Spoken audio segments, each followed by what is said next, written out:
if a starter gets suspended from this team because of something that they did selfishly, and you all knew about it, and you didn't try and stop it, that's on you too. That's on you too.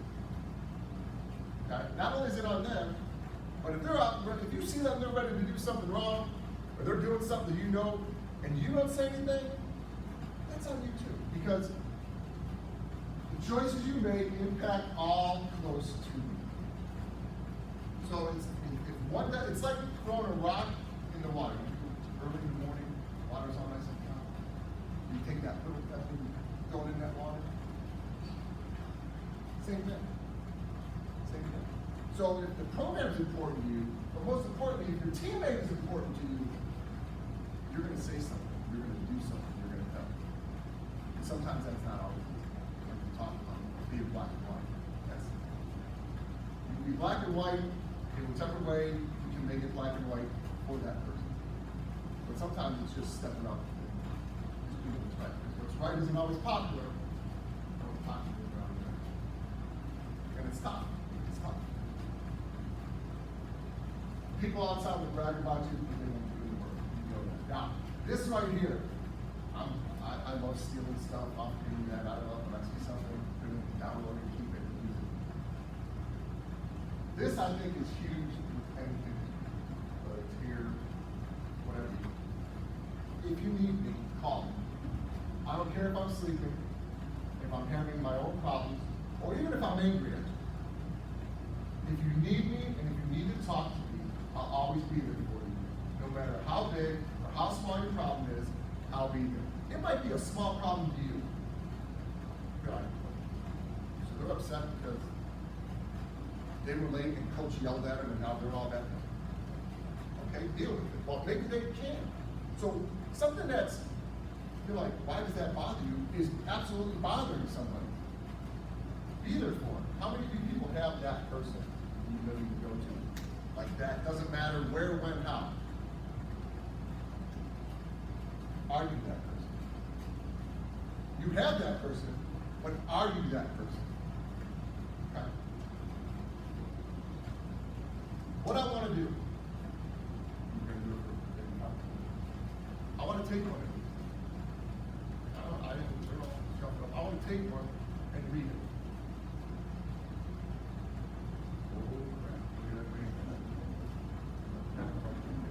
We okay with that?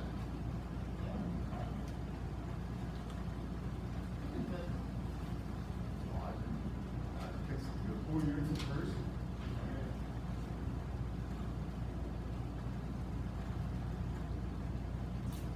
One event in your life where you had to face adversity and profoundly affected you.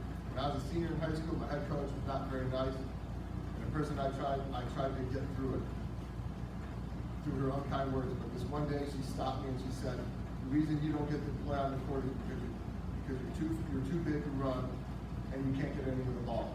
After that, I quit that day because she made me feel like I would never be good enough, and I would never be good enough. Okay, so you got somebody. I mean, first off, to the coach didn't say that, right? So this person is totally affected by what happened. So if they came to you, how would you tell them to deal with it? How do you tell them to deal with what they just went through? This person comes to you. They're a mess. They're a mess because of what was said, and things like that. What would you say? How could you help them?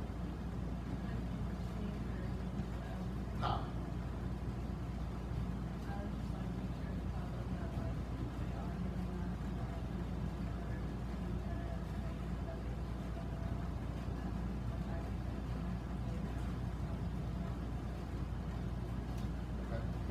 And that's actually a good way. If you can do that with somebody, that's great. You got to do a lot of it. I didn't raise my hand, but I do know it. So I coach in volleyball.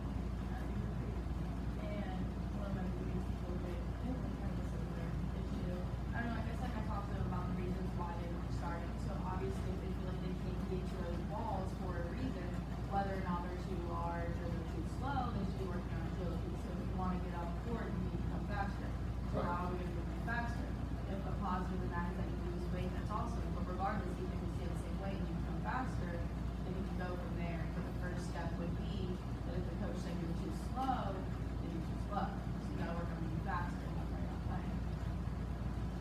you think that it was, and that's a great, exactly. So do you think it's, do you, yeah, absolutely. And do you think like with that person, that's more the problem?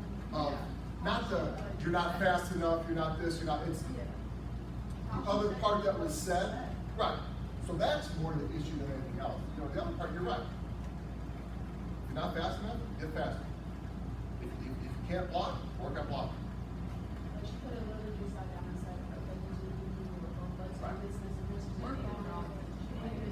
So it's more of a different kind of attack, No, right? I agree, yeah. Okay. All right, pick a number. 4. I was gonna say 4. 3. And 4. Okay.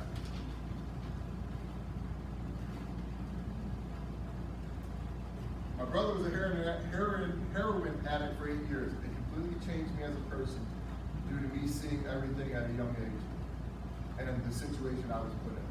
Okay. Guess what? There might be something here that, wow, I did not know that. Or, okay, yeah, I did know that. Okay. So, do you think that this person has a different view on things because they've had to deal with things at a younger age? So, you know, if that's bothering them or something, what, you know, they came out and they said that to me, and they said, man, it's still bothering me, and I was mad. What do you say to that? How do you talk to that? Oh, get over it? No. Okay.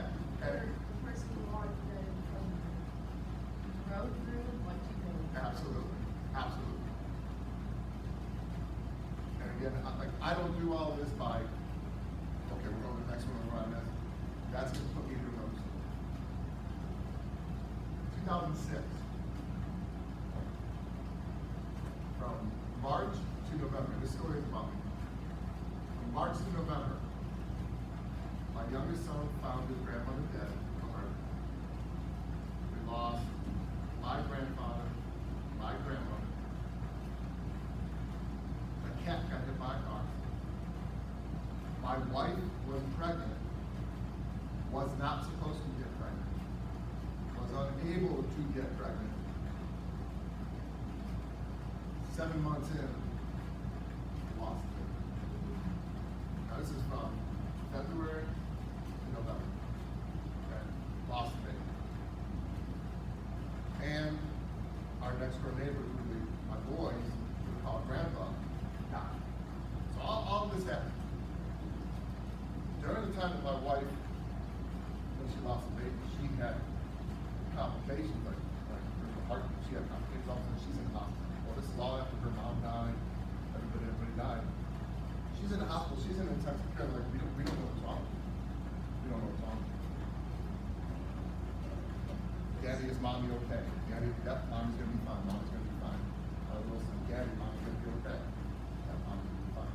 Dad, I have no idea. I have no idea, so I'm in the hospital. And this seemed like maybe she was giving up. But she's not that kind of person, or talk to her, anything like that. Trying to, she was basically what happened is she became septic and toxic. They thought they would do all that, but that's what was happening. So her body was shut down. She was drilling dirty water, gray, I mean, just different stuff. And I'm like, you can't leave, you gotta stay, you gotta fight, let's go. Doctor would come in, okay, she was able to finally come out.